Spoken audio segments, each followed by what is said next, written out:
Hi, Phil Aston here from Now Spinning Magazine with another album review. And this is a new version of an album that has been in my collection actually for a very, very long time. And it is Damnation by Opeth.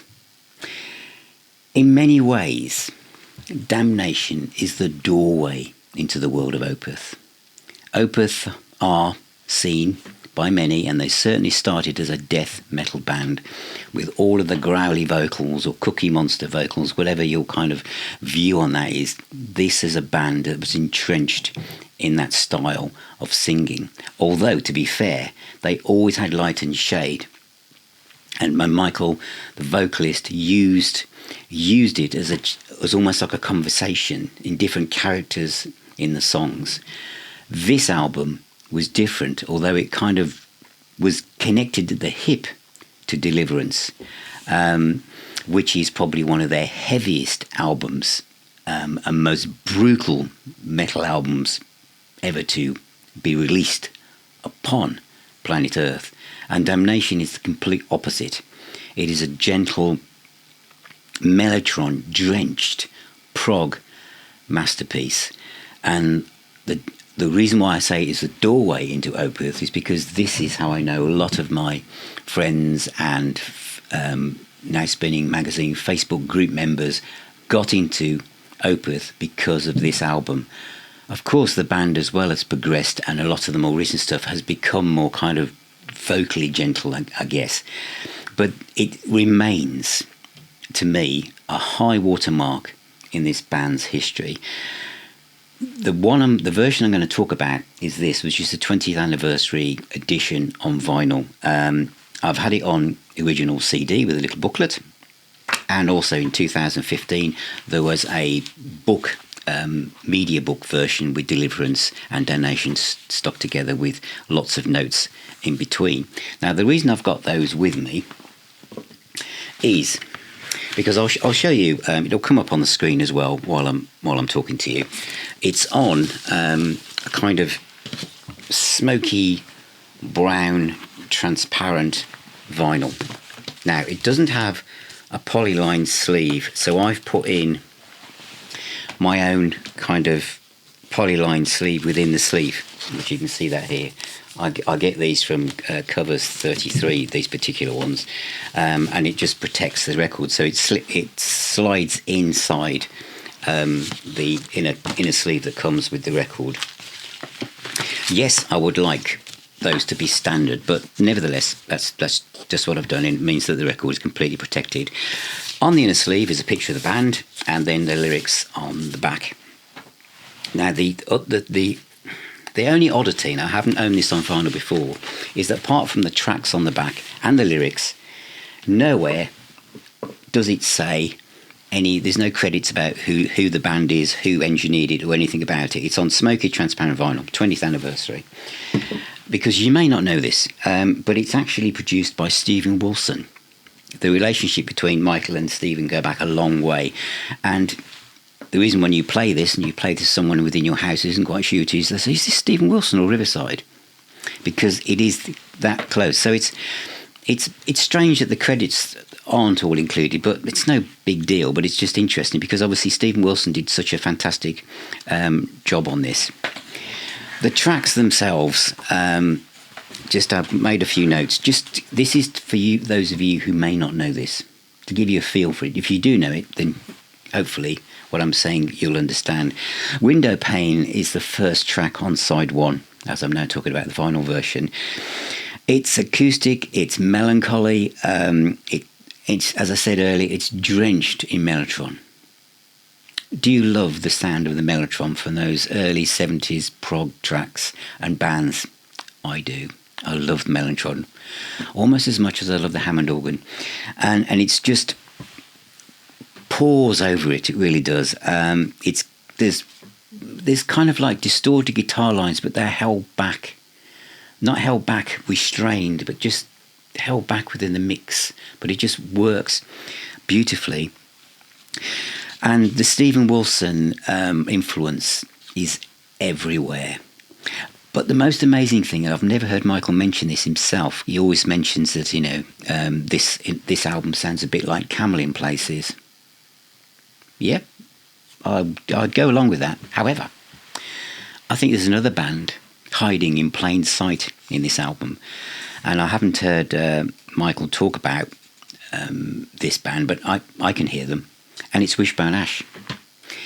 At the end of Window Pane, there's some beautiful, clean guitar licks and playing. And it's like Wishbone Ash, the end of side 2 on New England. Those of you who've got that album know what I mean. And that's what it's like towards the end. It's just absolutely fantastic. There's a wonderful, great bass and drum groove that kind of just shuffles along in the background. It's just fantastic. The next track is In My Time of Need. Again, lots of mellotron, lots of kind of acoustic guitars and stuff, distant kind of megaphone vocals, which is quite common in Opeth tracks, and heartfelt chorus, absolutely beautiful. And then Death Whispered a Lullaby is the next track, and again it's got another acoustic intro, lots of soft vocals, almost like a kind of jazz, menacing kind of guitar feel to it as well in places. Great use of reverb on the solos, and a wonderful, wonderful chorus.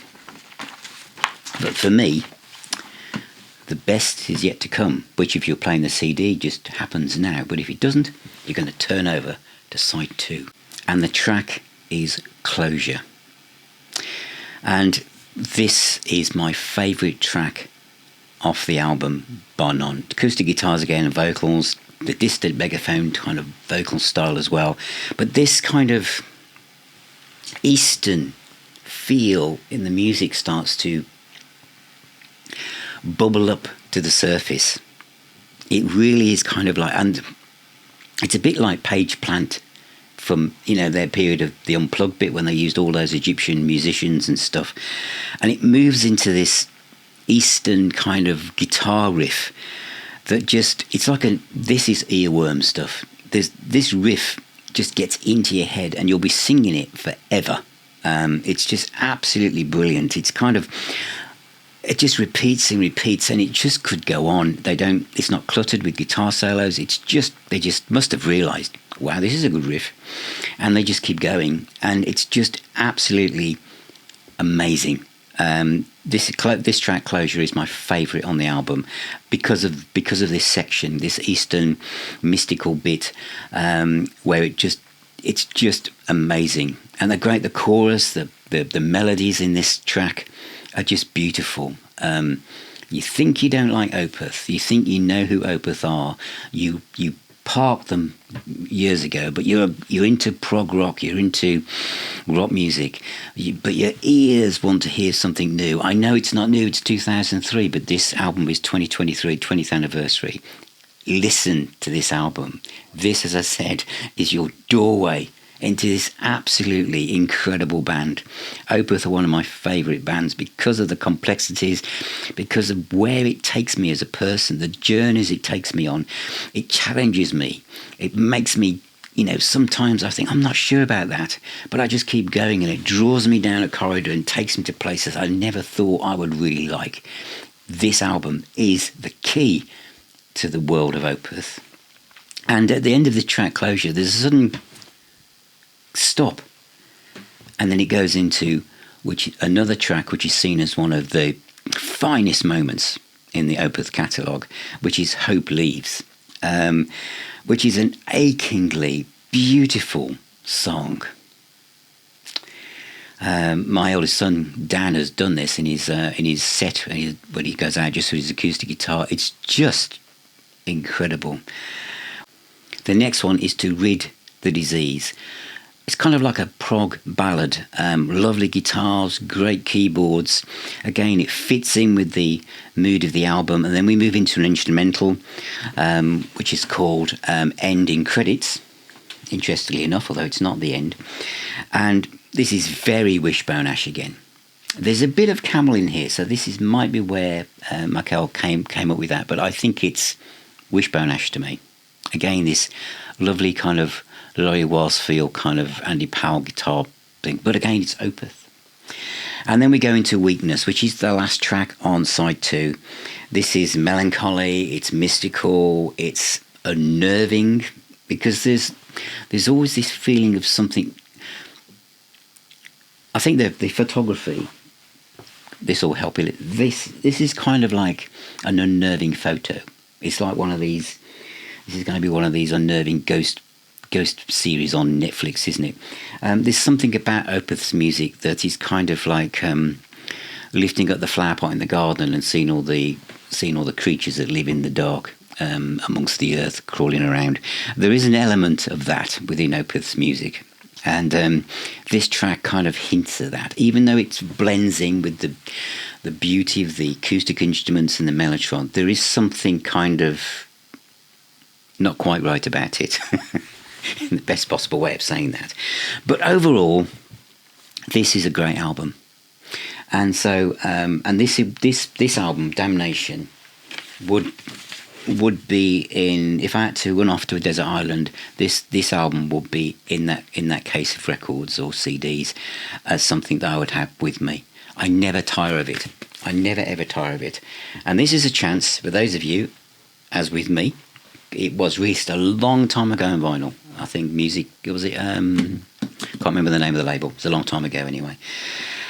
But this is a chance now for you to get it on vinyl, the 20th anniversary, in a nice splatter vinyl, Cleary vinyl version, and it sounds fantastic. In fact, I just finished playing it before I switched the camera on. So that's Damnation, out on Music for Nations, part of Sony. And it's a great version. So if you've got the CD you've always wanted on vinyl, now you can get one. And if you've never heard it before, stream it. It's just immaculate. So thank you for watching, thank you for being here, and remember, music is the healer and the doctor. Please subscribe, become a patron or a member, support Now Spinning Magazine if you can. You can buy me a coffee at Ko-fi. Take care and keep spinning those records, discs, CDs, cassettes, whatever, and I shall see you all very, very soon.